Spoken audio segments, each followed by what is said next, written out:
Hello everyone, welcome to another episode of Music of the Week. I don't really have a lot of preamble to go through. I have about 6 albums to go through though, so I reckon I should get through them as quickly as I can do.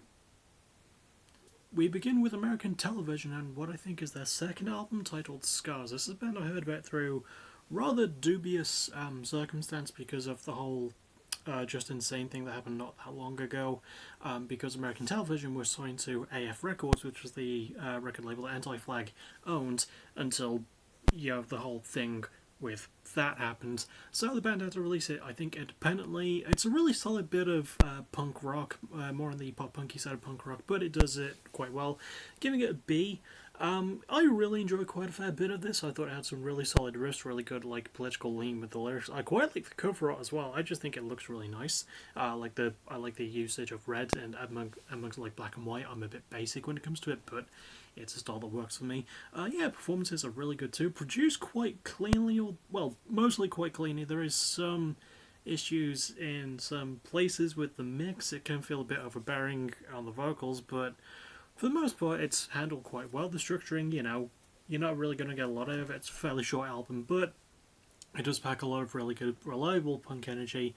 And it does have some really nice riffs to it as well. And I do like most of the themes. The performances are quite nice too. So I can recommend you give this one a spin. It's got some good shit. Next is Cannibal Corpse with their newest album, Chaos Horrific. If you know about Cannibal Corpse, then you would know that they are a death metal band. Probably one of the premier American death metal bands. And I think I said this about Cannibal Corpse's last album, which was the first one I heard. But, I'm getting this one a B as well. By the way, B is the lowest grade of the episode, and it's only on 2 albums, so it's only up from here. I liked the album. I thought in terms of its dynamics of instrumentation, it had a really good amount of shit going for it. It had some really solid lead guitar work as well. I thought the performances were great. George Grinder Fisher is one of the nicest people on the planet, and he's one of the best fucking death metal vocalists ever. It's almost unfair. Production's quite good. Pacing is a bit standard.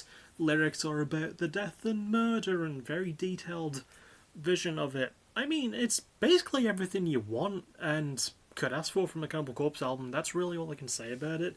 It doesn't feel like I'm doing it a massive service. There's not really a ton that stands out, but it's just a good bit of death metal-y stuff, and not the only death-related album we'll be going through. There's at least 2 more after this, but I did mostly enjoy a lot of what I heard. Cannibal Corpse are a staple of American death metal, and I really hope that they do stay around for as long as they've been around. Next, we have Corey Taylor in his new solo album, CMF2. Now, this follows up CMFT back in 2020, and much like that album, this album is a fun bit of rock. A bit more serious than his last one, though, in some places. I'm giving this one a B+. I thought it had some really solid stuff on it. I think the main sort of problem which prevents it from going any higher is that there's a lot of ideas thrown at the wall, and it doesn't really have a consistent flow or tone to the sound as a result. But, it's probably the most stone sour album that Corey Taylor on his own has made compared to his last one.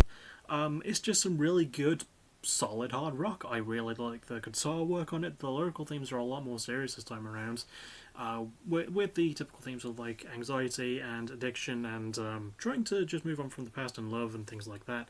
Really good stuff, and Corey's still a great lyrical writer and a really good songwriter too. Christian Martucci is still an amazing lead guitarist, and I don't think he gets enough credit for his work in Stone Sour, so I'm going to shout him out because he's fucking great. Corey himself, great vocalist as always. Like the production a lot on this one as well.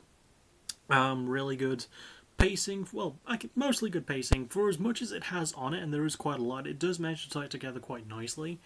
I'm trying to think of anything I haven't gone over. Performances, check. Production's good.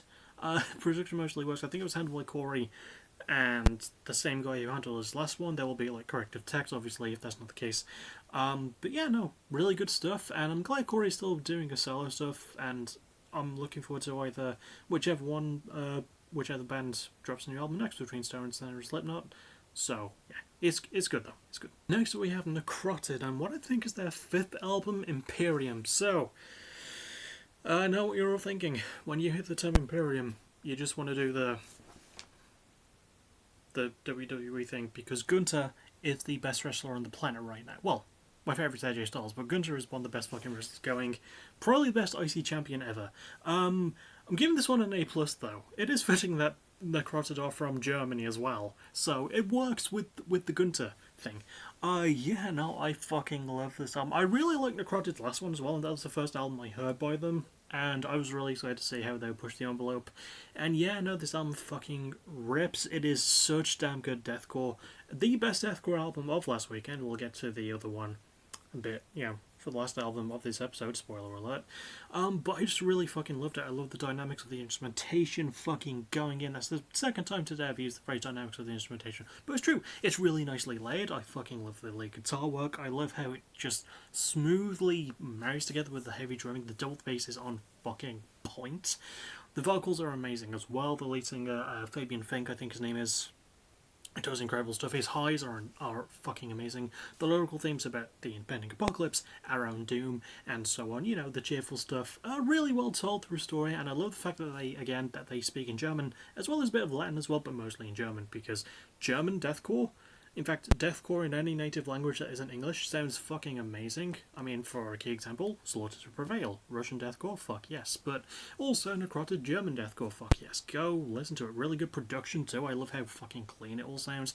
Very organic without leaving anything buried, and everything just feels nice and balanced. Structurally wise, I think this is their shortest album. It's just over 31 minutes. But it's got a lot of fucking good shit on it. It's just chock full of really, really, really good goodness. Performances have gone over, lyrics have gone over, production structure wise it's also really good, just solid pacing. I love the fucking elements that they throw at it that do really work in well. So go listen to it, it's really fucking good. Next we have Sincere Engineer and what I think is their third album, Cheap Grills. Now much like with Necrotid as I mentioned, I really liked the last album by Sincere Engineer because that was the first album I listened to by them. However, in 2021 Sincere Engineer made my top 13, Necrotid sadly didn't. There's a good chance that both bands could this year, as I'm giving Sincere Engineer's album also an A+. I really just fucking enjoy this one. It's everything I loved about Sincere Engineer, probably more. It's just really heartfelt and honest feeling Midwest emo leaning pop punky, slightly indie stuff. I like the lyrical themes of growing up and reminiscing on a bad past, because Diana Balos, I almost said Diana Perazzo, that's a wrestler. Diana Balos is an incredible songwriter. Like, this being her project and the fucking care she puts into it, as apparent her performance is really good as well. The guitar work overall is really amazing. There's definitely some new strides taken, and there's even some bits of fiddle from what I could pick up, maybe some violin and keyboard work. Oh, and I was not expecting that, because that wasn't on Bless My Psyche, the last one, which you should go listen to, the album's good. So is this one. Yeah, I like the new element, it was very unexpected, and it fucking worked with the sounds, if you ask me. Trying to think of other stuff. Performances are great, lyrical themes are really, really good, tackling like a negative mind space, and trying to look in a sort of positive way. I think that was the main theme. Production's really good too. I like how clean and organic, and again, much like with Empyrean by Necrotid, a lot of really good shit, really nice layering on that, on the instrumentation as well. Pacing's really good too. I love how often it mixes things up. I like the more acoustic elements added, and I like the more keyboardy elements added as well. I think they added quite a lot of layers to the sound. And this is just a really great example of a band fucking maturing and pressing further. So go and spin this one. If you've heard any buzz about Sincere Engineer, this is the time to check them out. It's really good stuff. And to cap it off, we have Thy Art is a Murder with their newest album, Godlike. Now, I am fully aware that there were some problems stemming from CJ McMahon, the band's now former vocalist, being a transphobic dickhead. I'm giving this album a B+, though, right? Because I can't deny at the end of the day, it's a really good album. In terms of like what lowers it from an A- or higher, it can feel repetitive in terms of its sound. There's a few more interesting bits. For example, the song Everything Unwanted is a really fucking good example. It's so unique for a Thy Art song. I'd say that, having only heard 2 albums from them. And the fact that CJ was again, wrong, doesn't really affect my feelings towards this album all that much. I think the lyrical themes are about what you would expect, with greed and corruption and religious themes all working quite well. The instrumentation's really good, very heavy drumming, like the guitar work. I like it when the guitar work is to let off some solos. And I do think the performances are good, although I'm not sure if this is the actual last album with CJ, because he did record the vocals for it. But I'm not sure if this was him or an unknown singer who re-recorded the vocals.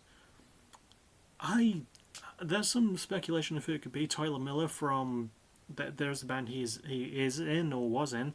We don't know if it's him. I couldn't really tell the difference. I listened back to Blood Throne on like in the music video, and then like on the album. I couldn't really tell much difference between them because obviously that single came out before the album did. So I don't know. Production's really good though. I like how dense and thick it feels in all the right places. Oh yeah. And structurally wise, I did already say my piece about it. Not really much new for a Thy Art album from what I could pick up, but, you know, really consistent, you can say that at least, and when it does throw in the unique elements, it is a nice surprise, so, yeah, I still recommend giving this one a go. And that'll about do it. My official ranking system will probably go from, and let me scroll up a little bit so I'm not completely messing it up. There we go. Okay. Damn it. I had to move the camera down. I don't like this. Here we go, by the way. Cannibal Corpse for Chaos Horrific, American Television with Scars, Thy Art is Murder with Godlike, Corey Taylor with CMF2. And it's a very fucking close tie between the top two. But if I had to pick, because it's a longer album and you get more out of it, number 2 would be Imperium by Necrotid, and number 1 would be Cheat Girls by Sincere Engineer. But as always, go listen to all of these at least once as I move the camera back up into a more agreeable frame for me. And, yeah, spin them, formulate your own opinions about them, because that's what makes this life and all the shit I do a lot more interesting. That'll about do it though. The next thing you'll see me for will be tomorrow. A reaction. I don't know what to, but I'm going to do a reaction. And also, Harsh Environments tomorrow night. Next pay-per-view.